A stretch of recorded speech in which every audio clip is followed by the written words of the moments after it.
Y yo espero poder comunicar en palabras simples y poder aportar algo a la vida de todos, creyente o no creyente, para que sepamos hoy reconocer de una manera mejor quién es Cristo Jesús. Y podemos abrir la palabra del Señor en Mateo 27:33.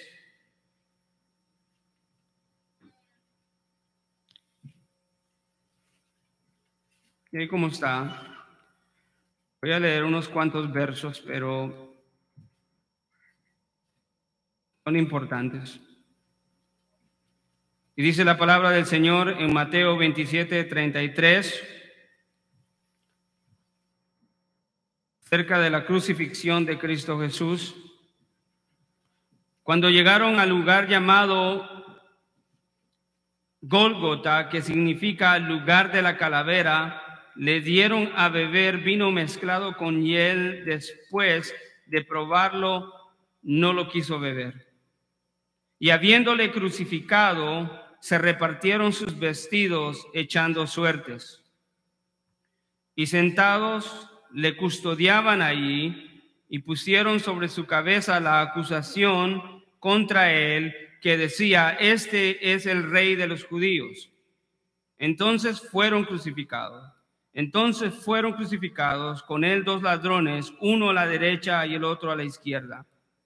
Los que pasaban le injuriaban meneando la cabeza y diciendo: tú que destruyes el templo en 3 días y lo reedificas, sálvate a ti mismo, si eres el Hijo de Dios, y desciende de la cruz. De igual manera también los principales sacerdotes, no solamente los incrédulos, no solamente aquellos que no eran líderes, pero también los sacerdotes, dice en el versículo 41, de igual manera también los principales sacerdotes, junto con los escribas y los ancianos, burlándose de él, decían: a otro salvó, a sí mismo no puede salvarse. Rey de Israel es, que baje ahora de la cruz y creeremos en él. En Dios confía que le libre ahora si él le quiere, porque ha dicho: yo soy el Hijo de Dios.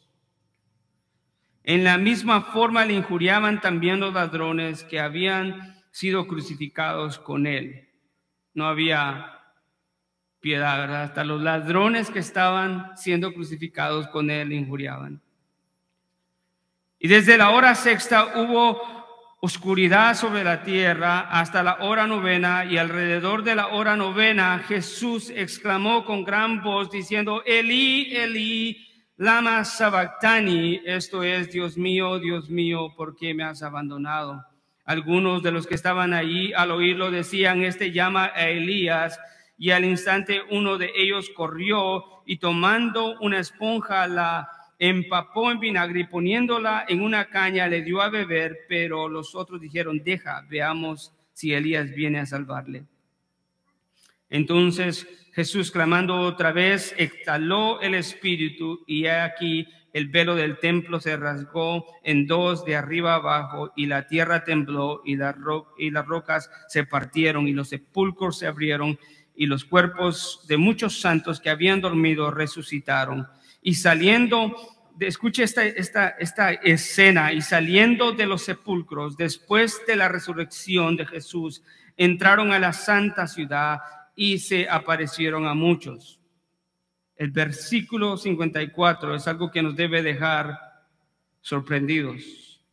El centurión y los que estaban con él custodiando a Jesús, cuando vieron el terremoto y las cosas que sucedían, la cruz de Cristo enfrente a ellos, se asustaron mucho y dijeron: en verdad, este era el Hijo de Dios. Gracias, Señor. Padre amado, te damos gracias porque tu palabra es bendita, Señor. Ayuda, Señor, en esta mañana a mi persona para poder hablar, Señor,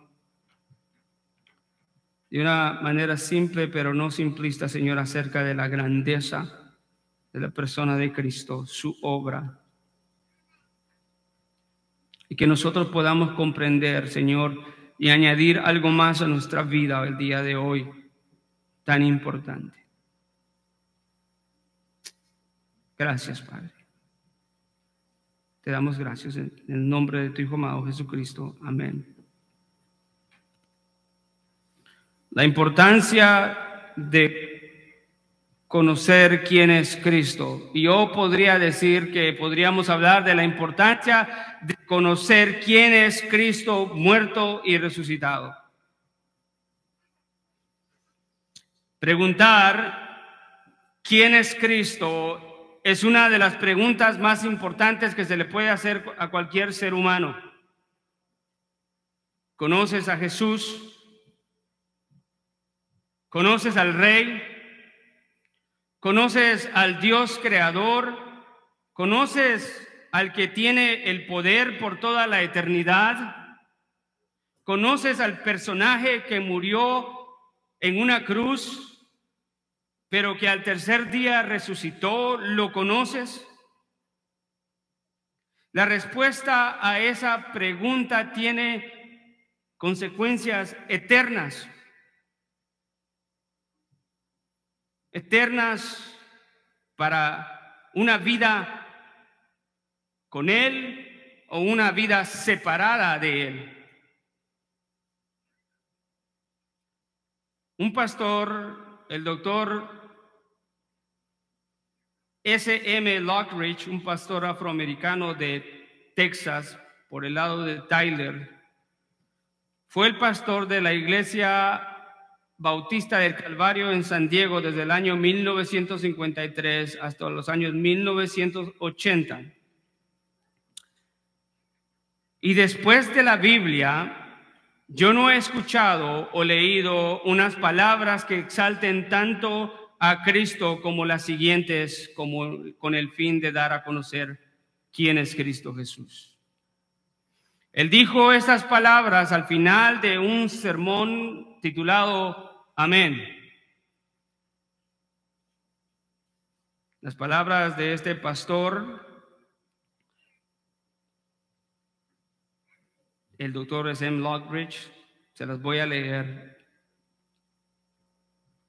a manera de introducción y nos da una idea de lo exaltado que él veía a Cristo, y es una buena manera de empezar el día de hoy. Él finalizó su sermón empezando con estas palabras. Él dijo: la Biblia dice que Él es el Rey. Él es el Rey de los judíos, Él es el Rey de Israel, Él es el Rey de justicia, Él es el Rey de las edades, Él es el Rey del cielo, Él es el Rey de gloria, Él es el Rey de reyes y Él es el Señor de señores. Ahora, ese es mi Rey. Bueno, te hago una pregunta, ¿lo conoces? No intentes engañarme, ¿conoces a mi Rey? David dijo que los cielos cuentan la gloria de Dios y el firmamento anuncia la obra de sus manos. Mi Rey es único, a quien no hay medida que pueda medir su amor sin límites. Ningún telescopio de visión lejana puede hacer visible la costa sur de sus provisiones. Ninguna barrera puede impedirle derramar su bendición. Sí, Él es perdurablemente fuerte. Él es completamente sincero, Él es eternamente firme, Él es inmortalmente elegante, Él es imperialmente poderoso, Él es imparcialmente misericordioso. Ese es mi Rey. Él es el Hijo de Dios. Él es el Salvador del pecador. Él es la pieza central de la civilización. Él está solo en sí mismo. Él es distinguido. Él es único. Él es incomparable. Él no tiene precedentes. Él es supremo. Él es preeminente. Bueno, Él es la idea más elevada de la literatura. Él es la persona más alta de la filosofía. Él es el problema supremo de la alta crítica. Él es la doctrina fundamental de la verdadera teología. Él es la necesidad cardinal de la religión espiritual. Ese es mi Rey. Él es el milagro de la época. Él es el superlativo de todo lo bueno que eliges llamarlo bueno. Él es el único capaz de suplir todas nuestras necesidades simultáneamente. Él da fuerza a los débiles. Él está disponible para los tentados y probados. Él se compadece y Él salva. Y Él guía, Él sana a los enfermos, Él limpia a los leprosos, Él perdona a los pecadores, Él libera a los deudores, Él libera a los cautivos, Él defiende a los débiles, Él bendice a los jóvenes, Él sirve a los desafortunados, Él considera a los ancianos, Él recompensa a los diligentes y embellece a los mansos. ¿Conoces a Él? Bueno, ese es mi rey. Mi rey es el rey del conocimiento. Él es la fuente de la sabiduría. Él es la puerta de la liberación. Él es el camino de la paz. Él es el camino de justicia. Él es el camino de la santidad. Él es la puerta de entrada a la gloria. Él es el maestro de los poderosos. Él es el capitán de los conquistadores. Él es el jefe de los héroes. Él es el líder de los legisladores. Él es el supervisor de los vencedores. Él es el gobernador de los gobernadores. Él es el príncipe de los príncipes. Él es el rey de reyes y el señor de señores. Ese es mi rey, sí, sí, ese es mi rey. Su oficio es múltiple, su promesa es segura, su luz incomparable, su bondad es ilimitada, su misericordia es eterna, su amor nunca cambia, su palabra es suficiente, su gracia es suficiente, su reinado es justo, su yugo es fácil y ligera su carga. Bueno, desearía poder describírtelo, pero Él es indescriptible, Él es indescriptible, sí, Él es incomprensible, Él es invencible, Él es irresistible. Estoy tratando de decirte que los cielos de los cielos no pueden contenerlo, mucho menos un hombre que lo pueda explicar. No puedes sacarlo de tu mente, no puedes quitarlo de tu mano, no puedes sobrevivir a Él y no puedes vivir sin Él. Bueno, los fariseos no lo soportaron, pero descubrieron que no podían detenerlo. Pilato no pudo encontrar en él ninguna falta. Los testigos no pudieron lograr que sus testimonios estuvieran de acuerdo. Herodes no pudo matarlo. La muerte no pudo con él y la tumba no pudo retenerlo. Ese es mi rey. Siempre lo ha sido y siempre lo será. Estoy hablando de que él no tuvo predecesor y no tendrá sucesor. No había nadie antes de él y no habrá nadie después de él. Tú no puedes removerlo de su trono y él tampoco va a renunciar de su trono. Ese es mi rey, ese es mi rey. Tuyo es el reino, el poder y la gloria. Bueno, todo el poder pertenece a mi rey. Estamos por aquí hablando de poder negro y poder blanco y poder verde. Pero el poder de Dios tuyo es, sí, y la gloria. Tratamos de obtener prestigio y honor y gloria nosotros mismos, pero la gloria es suya. Si tuyo es el reino y el poder y la gloria por los siglos de los siglos y siempre y siempre. Y cuando ese tiempo cese, y siempre, y siempre, y siempre, y cuando termines con todos los siempre para siempre, entonces será amén. Bendito sea el nombre del Señor. Wow. La palabra de Dios nos habla desde el principio a fin de la persona de Cristo Jesús. El Evangelio de Juan, Jesús mismo dice: escudriñen las Escrituras porque ellas son las que dan testimonio de mí. Pero la verdad que es difícilmente las personas se interesan por Jesucristo, o mucho menos por escudriñar las Escrituras para enterarse de quién es Él. Dios quiere que nosotros conozcamos a Cristo de la Biblia, no a otro Cristo. Él no quiere que nosotros conozcamos a otro Cristo, porque hay falsos cristos, que algunos que están aquí conocen más que al verdadero Cristo. Y hay un peligro en eso, porque un Cristo falso no salva. Un Cristo falso lleva a la perdición y a la condenación. No me refiero a Cristos de imágenes, escultura o Cristos pintados en cuadros. Me refiero a unos Cristos más peligrosos. Me refiero a aquellos Cristos que nosotros creamos individualmente en respuesta a un rechazo al verdadero Cristo Jesús.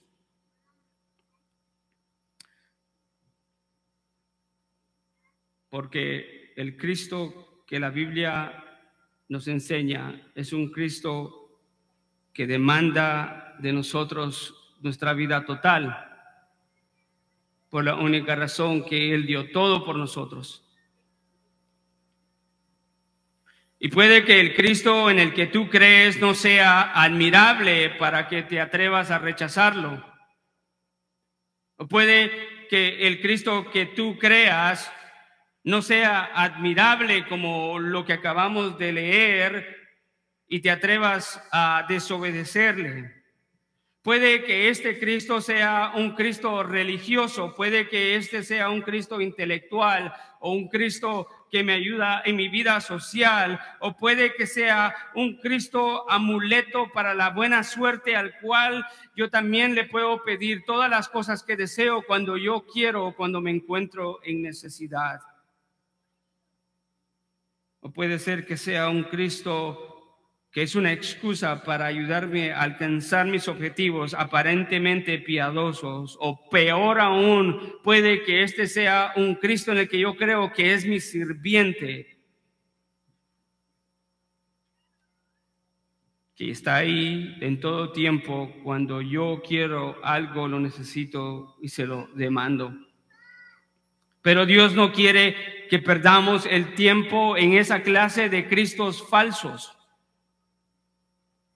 Él quiere que aprovechemos el tiempo mientras hay vida para conocer al verdadero Cristo. ¿Por qué? Preguntarán, es una razón muy importante y una pregunta muy importante, y eso es porque solamente Cristo salva.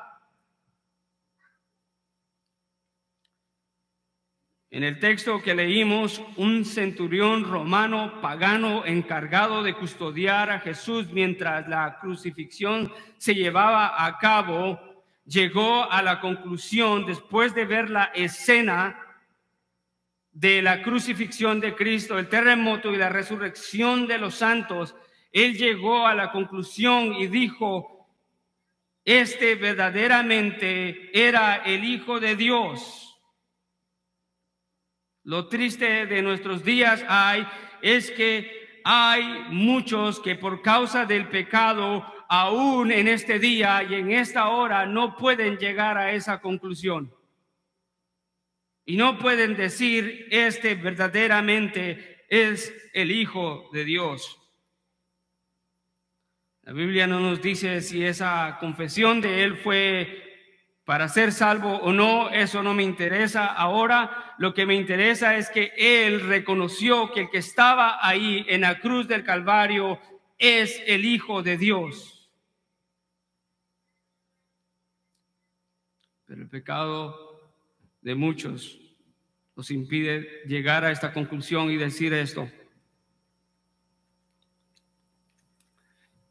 Y hablamos de Cristo Jesús como nuestro amuleto, nuestro socio, nuestro amigo. Déjeme decirle, hermanos, o quizás recordarles que la persona que murió en esa cruz era Dios. Y de ahí la importancia de conocer a la persona de Cristo Jesús. No tenemos que olvidar el hecho tan importante de que Él era Dios, y que fuera Dios era una necesidad primordial para la obra redentora. El Evangelio de Juan dice que Jesucristo es Dios y nos dice que Él es un Dios eterno. En el principio era el Verbo y el Verbo estaba con Dios y el Verbo era Dios, hablándonos de la eternidad de Jesús. Y va más allá adelante, nos dice que todas las cosas fueron hechas a través de Él, y sin Él nada de lo que existe pudiese haber sido hecho. Él es una pieza central en toda la creación de todo el universo. Él es una persona importante. Él dice en Apocalipsis 1:8, yo soy el alfa y el omega, el que era y el que ha de venir, el todopoderoso. El que murió en la cruz era Dios. Jesús dijo, yo y el Padre uno somos. Y me encanta lo que dice el comentarista Samuel Pérez Milos, que dice, Jesucristo no es un Dios rebajado o un hombre exaltado, sino Dios hombre encarnado. No es que Jesucristo al hacerse hombre perdió sus atributos y su divinidad. Él abandonó su gloria, pero no perdió su divinidad. Por eso Jesús podía decir, yo y el Padre uno somos, porque ellos han tenido perfecta comunión. Jesús dijo, el que me ha visto a mí, ha visto al Padre. Apocalipsis una vez más dice que Él es Rey de Reyes y Señor de Señores, un título solamente dado a Dios. Él es el creador de todas las cosas. Jesucristo es el sustentador de todas las cosas. Él es el gobernador absoluto y último de todas las cosas. Él es Emmanuel, Él es Dios con nosotros. Pensemos en un momento en eso. La persona que murió en la cruz del Calvario es esta persona que te acabo de describir con los textos bíblicos. Esa persona no era un hombre ordinario, no es un mito, no es una historia inventada, no era una invención de hombres. Él es Dios mismo y no podría haber sido de otra forma. Que Dios mismo muriera en esa cruz del Calvario. Pero quiero decirte que hace falta algo que te explique en esta mañana, amado hermano. Y es que quiero decirte o recordarte que la persona que murió en esa cruz también era hombre. Y no tenemos que olvidar el hecho tan importante de que Él era hombre. Era también una necesidad primordial de que Él fuera hombre, como la necesidad primordial de que Él fuera Dios. Desde la caída del hombre, el hombre ha estado viviendo en una muerte espiritual. La muerte espiritual se vive y se puede vivir para la eternidad también esa muerte espiritual si no se está en Cristo Jesús. Pero dado que Adán y Eva desobedecieron a Dios y por ello entró la muerte a la humanidad, todos los hombres nos encontramos en un estado de condenación, un estado de depravación, en un estado de rebeldía en contra de este Dios santo. Y la pregunta surge, ¿podría haber sido suficiente que un hombre fuera a la cruz, un hombre sabio, un hombre inteligente, algún líder político, algún rey, y con eso hubiera sido suficiente? La respuesta sería no. Porque ningún hombre que ha nacido de mujer es suficiente para poder pagar por el pecado del pueblo de Dios. Y por ende, ese hombre que tenía que ir a la cruz tenía que ser un hombre Dios o un Dios hombre. Porque no existe valor alguno en algún ser humano que sea capaz de redimir la perdición total de los hombres. Si Jesús hubiera sido solamente Dios, Uno, hubiera sido imposible que fuera a la cruz porque no hay pecado que él hubiera tenido que pagar. Pero si hubiera sido posible, no hubiera sucedido nada porque no estaba representando a nadie. O si Jesús hubiera ido a la cruz sin ser Dios, tampoco hubiera existido el valor incalculable, inmesurable para pagar y satisfacer las demandas de la justicia de Dios.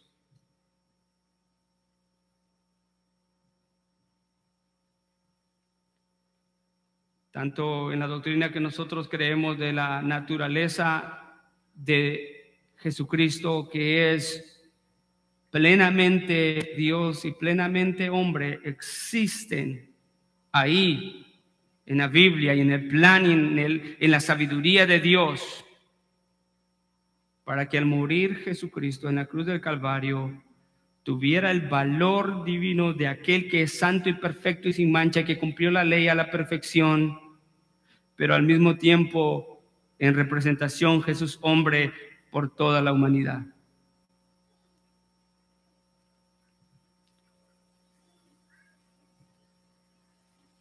Eso es importante.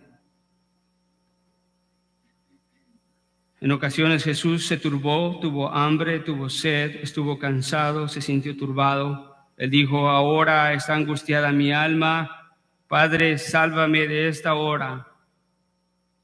Pero él fue a la cruz obedientemente. Él sintió temor. Mateo 1:17 nos dice que él nació de una virgen por la obra del Espíritu Santo. Como hombre fue tentado, pero victorioso, derrotando a Satanás, y no hubo reproche ni de qué acusarlo. Era necesario que él fuera hombre para salvar verdaderamente.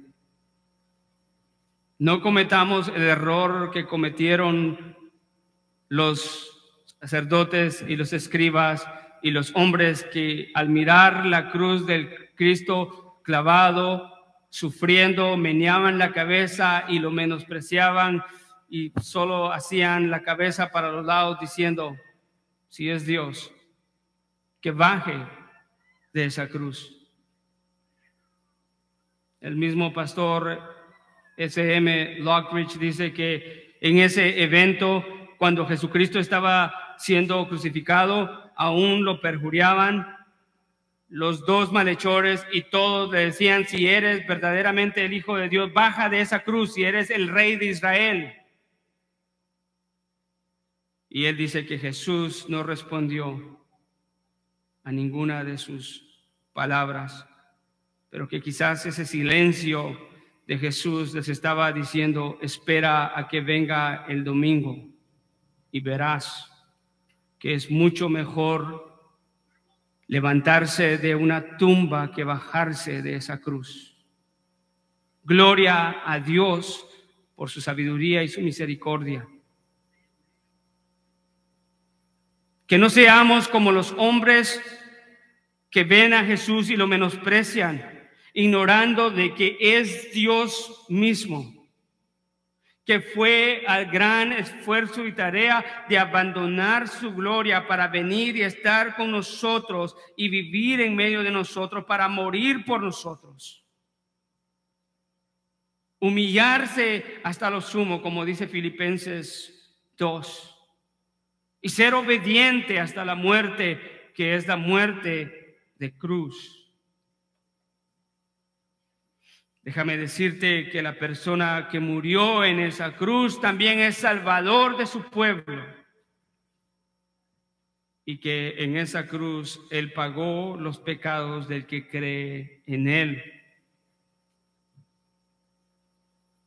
Mateo dice, de acuerdo a lo que hace la referencia, dice que Jesús salvaría a su pueblo de sus pecados. ¿De qué vino a salvar Jesucristo a los hombres? La respuesta es de la justicia divina, que por causa de nuestros pecados nos dirigía a una condenación eterna. Si hay algo que podemos entender, es que Jesucristo vino y pagó en la cruz y nos salvó en la cruz. Escuche, a todos aquellos que creemos en Él y a todo aquel que cree en Él, es que Él nos salvó de la justicia divina que nos llevaba, escuche, a una condenación eterna por nuestros pecados. Una condenación eterna que no es otra cosa, escuche, que la muerte espiritual y separación eterna de Dios. Tenemos que hacer una aclaración acá que es muy importante. Primero es que nosotros los hombres somos tan buenos para ignorar la desgracia moral en la que nos encontramos.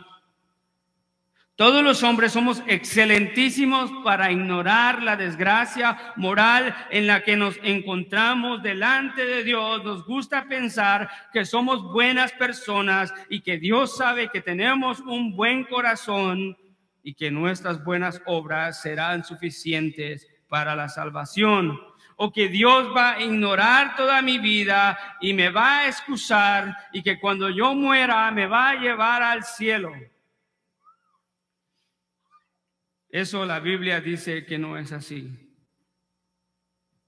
Todo hombre y mujer es digno de la justicia de Dios por su pecado, no importa, escuche, cuánto lo ignoremos. Si se hiciera un experimento de que agarraran a un hombre al nacer y lo fueran a meter a una isla con alimento suficiente para que llegara a los 100 años y que nunca tuviera contacto con la sociedad y que nunca viera televisión, que nunca viera internet, que nunca agarrara un teléfono, nunca conociera a una mujer, que nunca tuviera una relación con nadie, aún así, cuando muriera, esa persona va a una condenación eterna si no conoce a Cristo Jesús.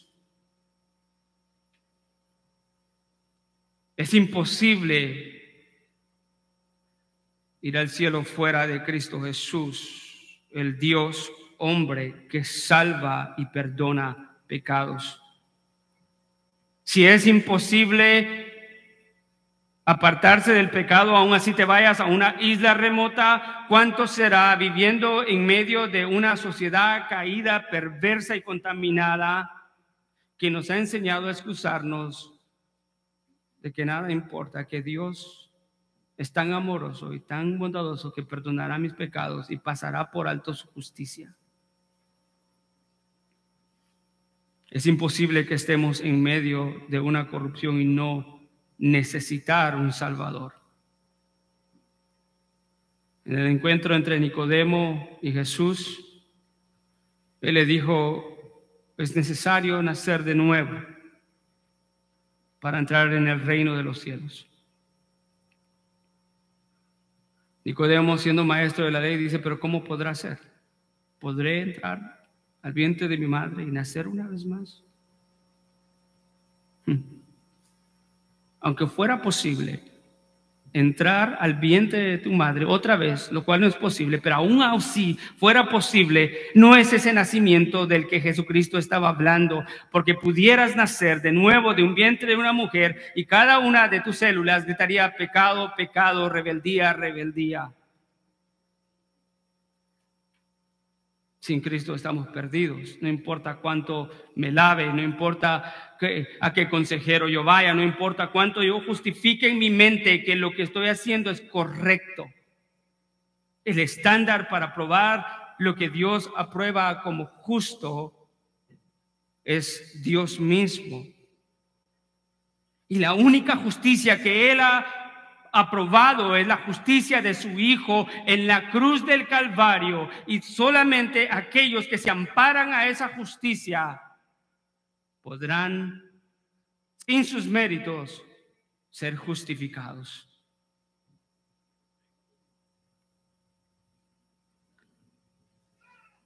Romanos dice, por cuanto todos pecaron y no alcanzan la gloria de Dios y todo el mundo está bajo pecado.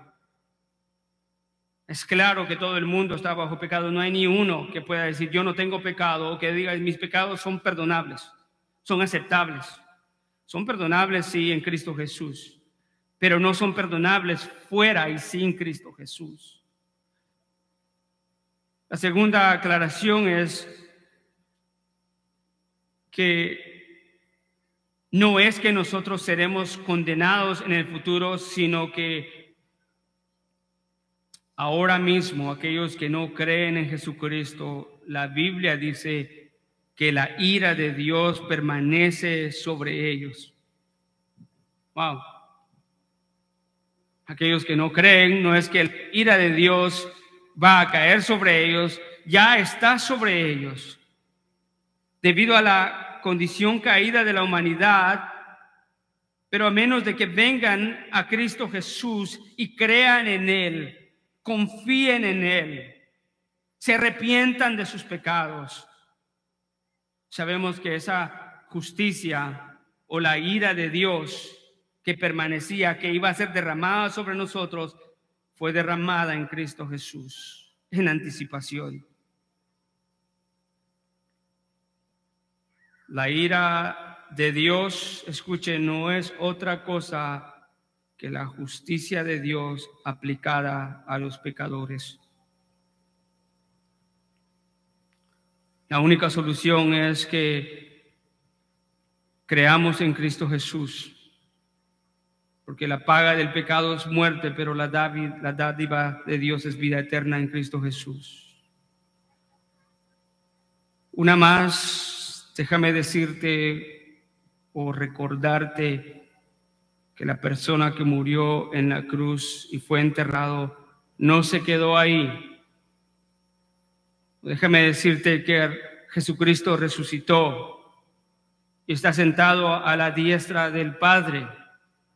Y la resurrección de Cristo es la verificación y el sello de Dios que dice sí a la obra de Dios Padre, sí a la divinidad de Cristo Jesús, sí a la muerte de Cristo Jesús en la cruz del Calvario para pagar por el pecado de su pueblo, sí para la gloria de Dios. Esa resurrección de Cristo Jesús es el sello de Dios diciendo, como dice Apocalipsis 1, 17, 18, no temas.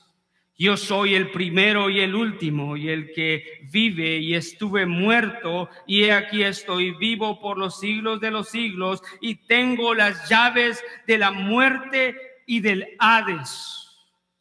Hermano, si hay algo de lo que nos podemos gloriar y estar seguros y gozosos, es de que Cristo Jesús, escuche, al resucitar despojó a Satanás y a la muerte, y le quitó las llaves, y ahora sus hijos no pueden temer. Ahora pues ninguna condenación hay para los que están en Cristo Jesús, para los que viven no conforme a la carne, sino conforme al Espíritu. Eso se pueden gloriar ahora. Él es el que le dice a sus hijos, yo soy el primero, no temas. Yo soy el último, no temas. Yo tengo las llaves de la muerte. La muerte no tiene nada contigo. Pablo podía decirlo al entender eso, y él decía, ¿dónde está, oh muerte, tu victoria? ¿Dónde, oh sepulcro, tu aguijón? Eso es lo que decimos todos los cristianos. He ahí la seguridad, que no importa que veamos a nuestros seres queridos enfermos en una cama, a punto quizás de perder la vida. No importa que perezcamos perseguidos, sin nada, hambrientos, perseguidos a espada. No importa. Tenemos la seguridad de que la batalla más grande, Cristo Jesús la venció y la selló y la verificó y la proclamó en la resurrección. Él dijo, yo soy la resurrección y la vida. El que cree en mí, aunque muera, vivirá. Qué gran promesa es esa, hermanos. Qué gran promesa es que de ahí, en donde estemos enterrados, 6 pies bajo tierra, no importa, el que cree en Cristo Jesús, aunque esté muerto, vivirá.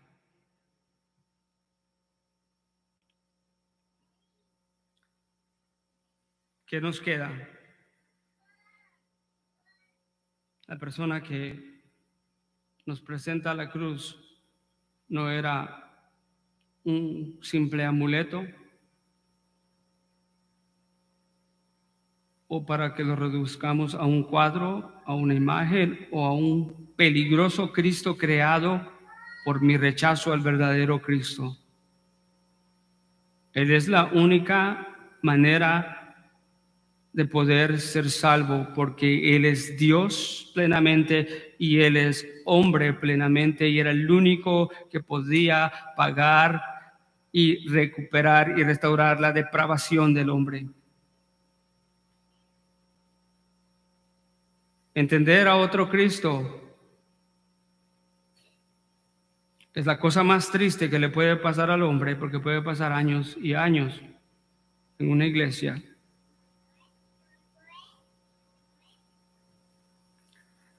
Todas las tareas y los esfuerzos de la vida no valen nada si no conocemos verdaderamente quién es Cristo Jesús y Él crucificado, sepultado y resucitado.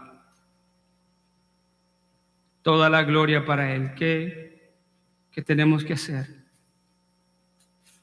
A los que no han depositado su fe en Él, no importa tu edad, no importa tu ideología, nada de eso servirá, tu fuerza seguirá. No importa tu religión, no importa los pensamientos abstractos que formes en tu mente acerca de lo que es Cristo y la religión. Nada de eso importa, es solamente Él, el verdadero Cristo, quien dice, amado hermano, la Biblia nos llama a creer en Él. El Evangelio de Juan, el Evangelio que es el llamado a los hombres a creer en Él, porque Él es Dios. Él es el pan de vida. Él es la luz del mundo. Cree en Él. Arrepiéntete de tus pecados. Camina hacia Él mientras hay tiempo. No desprecies y no te engañes. La Biblia dice que habrá un día en el que toda rodilla se doblará delante de Él. Y dice toda rodilla. Algún día estarás delante de Cristo Jesús. En el día que Él venga. Y sea que te hayas rendido a Él hoy o no, en ese día no podrás dejar tu rodilla sin doblarla. Habrán unos que la doblarán con gozo y alegría y reverencia, dándole honor, y habrán unos que la doblarán porque no podrán hacer otra cosa. Tienen que dar honor y reverencia al Rey de Reyes. Algunos dirán, es demasiado tarde. Y hay otros que se gozarán y se alegrarán. La buena noticia es que Él nos ha dado un tiempo. Y hoy estamos a tiempo. Cree en Él. Si habías olvidado estas palabras pocas y simples acerca de el hombre que fue crucificado en la cruz del Calvario, recuérdalas hoy, apréndelas hoy, síguelas. Verdaderamente de eso depende nuestra vida. Gracias, Padre. Te damos gracias, Señor, porque nos das gozo y alegría al entender que tu obra es perfecta. El centurión en la cruz del Calvario llegó a la conclusión a la cual muchos no han podido llegar. Y también ha llegado a la conclusión a la cual muchos han llegado por tu gracia y tu misericordia. Señor, te damos gracias por tu obra hecha individualmente en cada uno de nuestros corazones. Ayúdanos, Señor, a siempre darte gloria y honra como tú lo mereces, exaltándote no solamente de palabra, pero también con nuestros hechos y actitudes en todo lugar. Que tu nombre sea glorificado y exaltado con nuestra manera de vivir. Y que seamos capaces y eficaces de comunicar el Evangelio, Señor. Gracias, Señor, porque nos representaste siendo, Señor, miserables.